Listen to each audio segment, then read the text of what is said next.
That's my favorite thing about making my manga, and that's easy. The world building. They share the exact same world. All three of my books literally share the exact same world. So any world building that I do for Devil's Deal at Flourishade, like for example in chapter 6 of the Devil's Deal, I introduced the Soul Hunters, and these guys literally are basically the religious secret police. I didn't just create lore for Devil's Deal, I created that lore for all of the Great Collection. So if I have Veronica or any of the other kids from the Training Apprentice go to the Great Collection, I now have that asset I can use. Or when I added up Lady Orc, Lady Petals into the series, and then inputted the lore that she was the one who causes 6.6 Texas's worth of forest to get burned during the Defiance War. Now I get to use their relationship because he was the offensive general and she was the defensive general at the time as relationship material for their development. And don't even get me started on Deep Stalker Crow because that literally lets me play with so much lore about the East. Because all my series take place at different points in time. Like Deep Stalker Crow is 400 years before the Night of Slaughter. Night of Slaughter is 120 years before the Devil's Deal. So what I love as a creator is being able to literally tell stories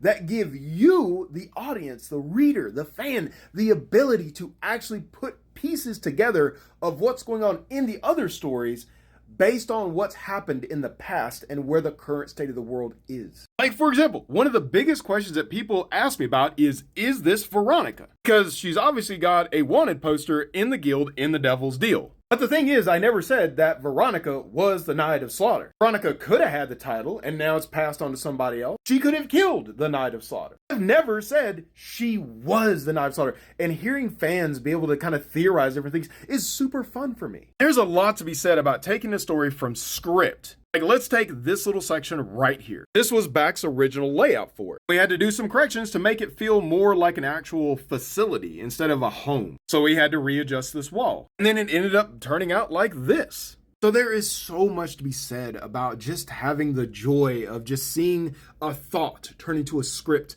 to turn into a layout, and then inks, and then tones. And then lastly, to put it on the internet. Once everything's done, putting it in a physical form. And then depending on how well things go, you can get little merch things like this so you can carry around. And while all that is fun, there is another level to this. Being able to go to a convention or to see people make videos about your content or to be able to pack an order. But by far the best feeling that I've ever had as a creator is making a difference. What I mean by that is I've had a couple of experiences. Like when I got to see that plus size lady literally holding my book, shaking with the biggest smile on her face because Selma had a normal body type. Like Selma by means is not fat, but to see some body type that resembled something close to her literally made her day. And then the video I made about femboys getting blasted and having gay, trans, and all sorts of different representation in my content, and seeing how many people came into the comments of that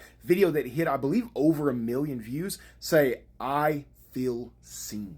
And the thing is, like, I'm not telling the gay story. I'm not telling the trans story. I'm not telling the Native American experience. I'm literally just including different people as characters in my story. I'm literally telling the story I plan to tell anyway, but just including other people and incorporating them into the world building. It takes not a ton of extra work on my end to just write normal people. But to know I can have that kind of difference in somebody's life, that right there is what makes this worth it.